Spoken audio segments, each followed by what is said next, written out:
जिनकी कई लोगों की आत्महत्याएं हो गई और आज वे मुंह छुपा करके कई लोग सिटी छोड़कर चले गए, कई लोग सिटी में निकल नहीं रहे हैं, कई लोग सामाजिक कार्यक्रमों में नहीं पहुंच रहे हैं।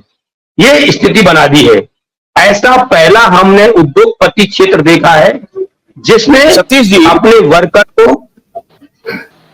सतीश जी, मैं एक बात जानना चाहता हूं। उस दिन जो कल, हालांकि मैं उसका नाम नहीं, जो सज्जन आए थे हमारे शो में, और हो सकता है आज भी वो जुड़े, तो उन्होंने ये कहा कि अभी भी सहारा के ऑपरेशन, फाइनेंशियल ऑपरेशंस चल रहे हैं।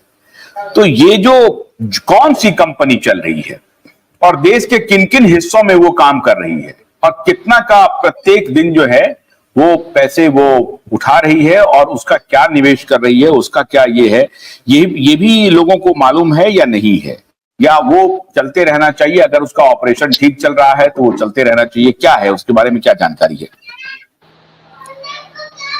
पर वो star multi credit corporate society का जो ऑपरेशन चालू रखे हैं, कई इनकी दुबके चुपके ब्रांच चल रही है और वहां से ये रिन्यूएबल कलेक्शन ले रहे हैं, री इन्वेस्टमेंट कर रहे हैं। जो कैश इनके पास आ रहा है वो स्वयं फ्रेंचाइजी गार्जियन या फील्ड या ऑफिस का ब्रांच मैनेजर है, वो अपना भुगतान निकाल रहा है और पब्लिक से पैसा ले रहा है। ये आज चल रहा है। कई ब्रांच यहाँ खुली है, लेकिन वो ऐसी ब्रांचें 5 से 6% है, 95% पूरे हिंदुस्तान की ब्रांचें बंद हैं। अभी हमारा एक उत्तराखंड से कॉल आया था और उन्होंने एक अभी एफडी तत्काल में किया है, 2-3 महीने पहले किया है। उन्होंने 1.5 लाख की एफडी का इन्वेस्टमेंट किया है और उनसे कहा गया था कि आप ऐसा कर दीजिए, ऐसा हो जाएगा। आज हमारे कई फ्रेंचाइजी, मैं भिंड की बात करूं तो हमारे पास में 50 किलोमीटर 60 किलोमीटर भिंड है। वहां एक फ्रेंचाइजी गार्जियन कहते ही आते हैं कि आप रीसब्मिशन कराइएगा, कुछ पैसा इन्वेस्टमेंट करा दिए, मैं कुछ पैसा आपको दिला दूंगा। तो कहीं ना कहीं तो सर चल रहा है पूरा इनका, अभी बंद नहीं है, लेकिन ये जनता के साथ सर बहुत गलत कर रहे हैं। और जो भी एजेंट कर रहे हैं, मैं उनसे आग्रह करूंगा कि ऐसा काम न करें। आज स्थिति जो है पैसा दिलाने की है।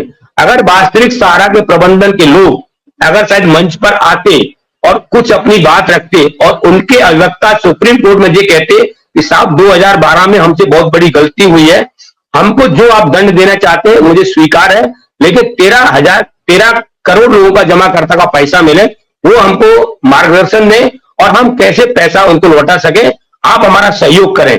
अगर शायद सुप्रीम कोर्ट से ये सहयोग मांगते तो संभव होता कि आज सबके घरों में खुशहाली आती। भले ये 1 साल 2 साल में पैसा देते, थोड़ा थोड़ा करके देते, कोई दिक्कत नहीं था, सब तैयार हो जाते।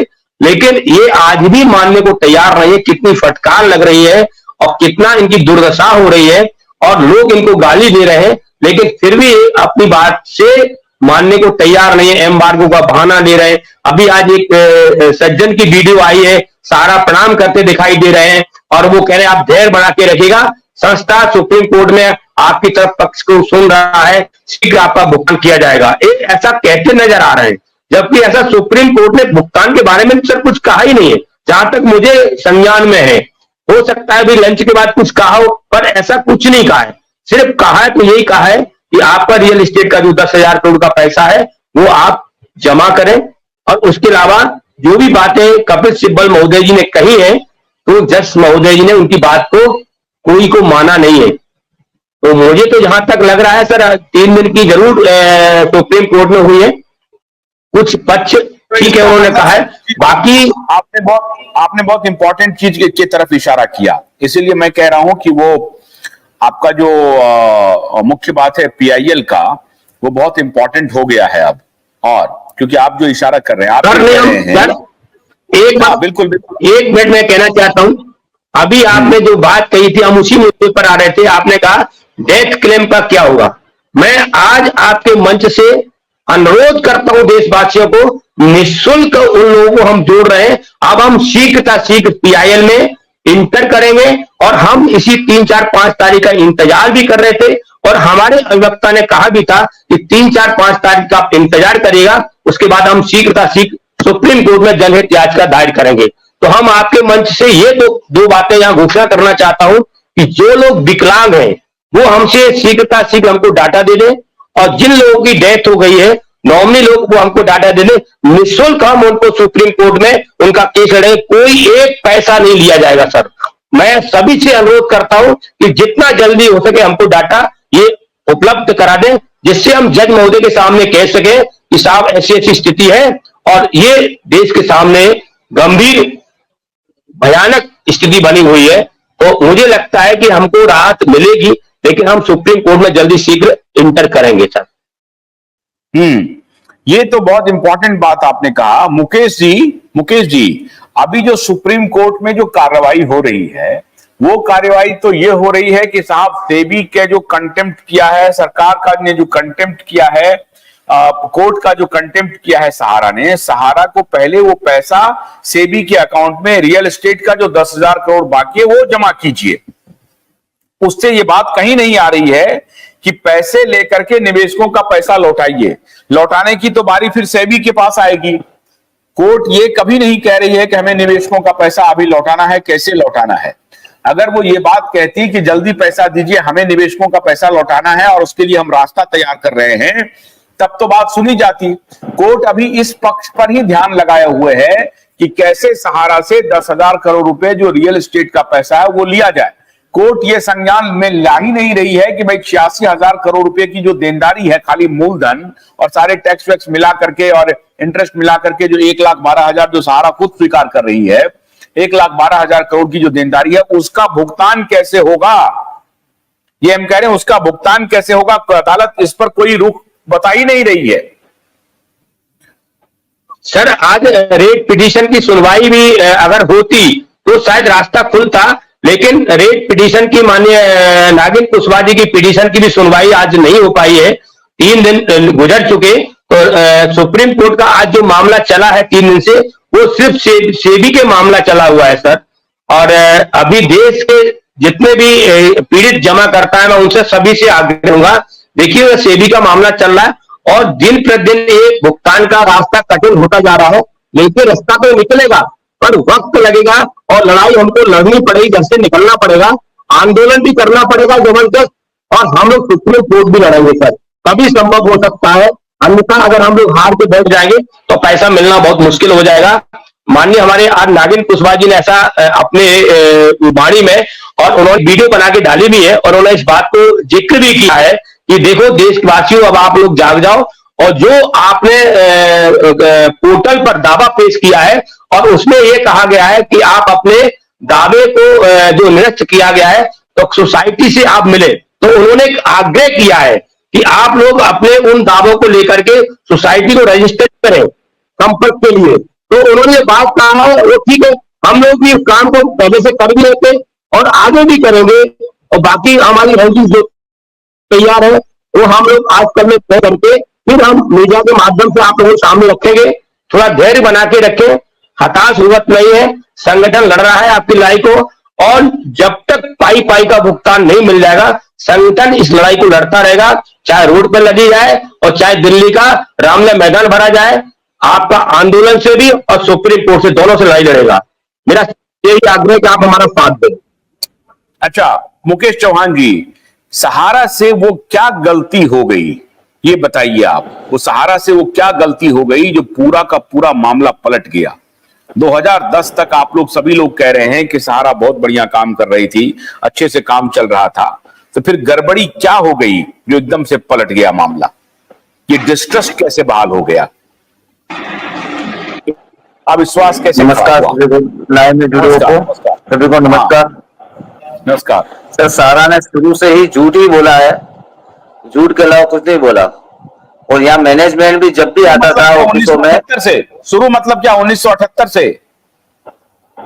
1978 से सर ये सहारा तो काम कर ही रहा था और पैसा भी पहले दे रहा था, 2010 के पहले दे रहा था। उसके बाद इसने भुगतान देना ही बंद कर दिया और लोगों को बरगलाकर री इन्वेस्ट किया सिर्फ इसने। यहाँ तक के जो डेली के अमाउंट भी जमा होते थे उसको भी री इन्वेस्ट ही किया इसने, किसी को भुगतान नहीं दिया, किसी को भी इन्होंने। कब से भुगतान? सर 2014 से भुगतान नहीं, 2014 से भुगतान नहीं मिल रहा है। 2014 से भुगतान नहीं मिल रहा है। उसके पहले हो रहा था पर बहुत कम हो रहा था, 10% हो रहा था। 90% तो ये खुद रख रहे थे, 10% भुगतान हो रहा था। उसके पहले भी भुगतान नहीं देते थे। जमाकर्ता को बरगलाकर उसका रीइन्वेस्ट करवा दिया जाता था जबरदस्ती, और भुगतान देने के नाम से इनके पास कुछ भी नहीं है। सिर्फ चाटुकार आते हैं, चाटुकार आके जो मैनेजमेंट आता था ऑफिसों में, उनको बरगुलाकर मतलब बहला फुसलाकर वापस इन्वेस्ट कर देते। एक हमारे पास आ रहा है कि एमबी वैली और बोरसोबा का 6 लाख करोड़ की जमीन सौंपी गई है, रंजीत कुमार लिख रहे हैं, और ये जोरदार तमाचा है। कोर्ट को कहा गया है कि एमबी वैली और बोरसोबा की जमीन लीजिए। ये कितना सही है, कितना गलत है, ये बताइए जरा।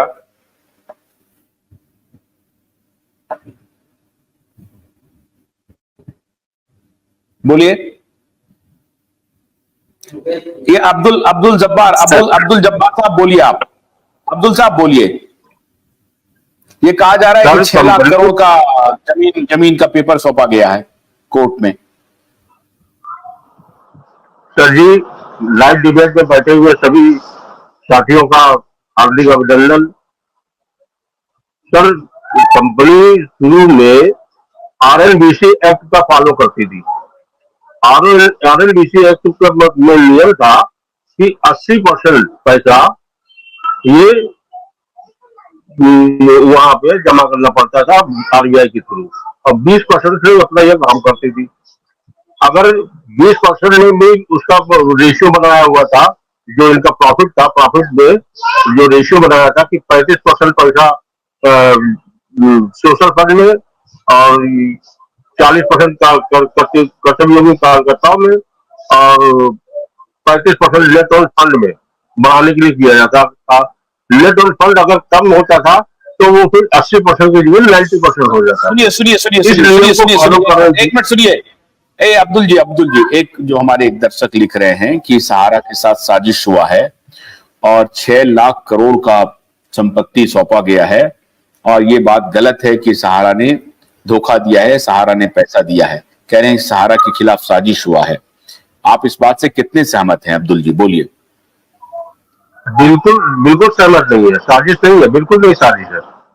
कंपनी ने खुद अपने पैरों को कुल्हाड़ी मारी है और हाई ईगो का शिकार हुई है। इन्होंने, मैं उसी बात को आगे आ रहा था कि 2008 में कंपनी में आरबीआई का ऑडिट हुआ। ऑडिट में तमाम कमियां, तमाम खामियां पाई गई, जिसकी वजह से आरबीआई ने इनका लाइसेंस के लिए बैन लगा दिया कि नहीं, अब हम इसमें काम नहीं करेंगे। और इनका मुकदमा चला 2011 तक, तब उसमें फैसला हुआ, ठीक है बाकी का पेमेंट कर दिए। 2015 तक का इनको टाइम दिया गया कि आप बाकी का पेमेंट कर दीजिए और ये फाइनेंशियल का काम करना बंद कर दीजिए। तो 25 मई 2008 को रियल एस्टेट हाउसिंग स्कीम लाई गई कंपनी बनाकर, और उसमें ओएफसीडी डिबेंचर लाए शब्द का इस्तेमाल हो गया। उस डिबेंचर शब्द का इस्तेमाल केवल सेबी के कार्यों में इस्तेमाल होता था बस। और उसके बाद ये आईपीओ लेने पहुंच गया 2011 में। जब आईपीओ लेने पहुंच गए कि हम तो बहुत बड़े बिजनेसमैन हो गए, आईपीओ हम अपना लाए, मार्केट से और पैसा उठाए। तो जब रियल एस्टेट हाउसिंग में, तो उसमें डिबेंचर आ गया। डिबेंचर जब क्या मतलब हो गया, सेबी ने उसको आप कर दीजिए, तो हमसे आपने परमिशन लिया ही नहीं डिबेंचर के लिए। तो उन्होंने कहा हमने तो एमसीए से परमिशन लिया। तो बस विवाद यहां से शुरू हो गया। विवाद मेन वजह यहां से, वो कहते हैं, सेबी कहता परमिशन हमसे लेना चाहिए था, ये कहते हैं हमने एमसीए से परमिशन लिया था। तो एमसीए से परमिशन लिया था तो